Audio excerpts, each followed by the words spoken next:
We have heard you tell adult children that their parents don't get a vote. But I'm going to ask you to put a comma at the end of the sentence and not a period. Okay. Excellent. So the comma is your parents don't get a vote. And our question is what comes after the comma, right? So we've got a 33-year-old son who's on a dead-end road. And we've bailed him out. We've helped him out. We've done all the things to set him up for success. But he just keeps making really bad choices that he doesn't talk to us about because he's autonomous. He's doing his own thing. We're just at the point of asking, are we doing the right thing by not bailing him out, by not helping? And so are we somehow responsible for helping him clean up another mess?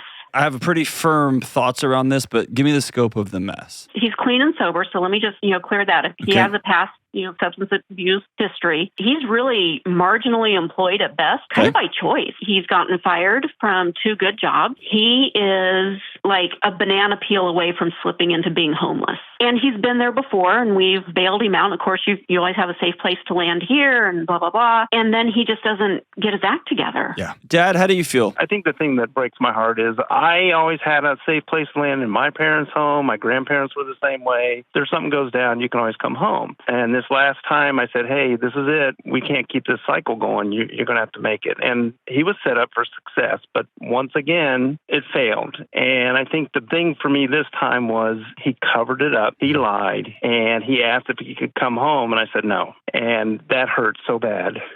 Henry Cloud, if you haven't read the book Boundaries, it's one of the first stories in the book, but the classic line in that opening story is the greatest gift you could give your son is some problems, because there's always been, when the weight bar got heavy, there's always somebody that ran over there and helped lift it off your chest. Just because it hurts doesn't mean it's wrong.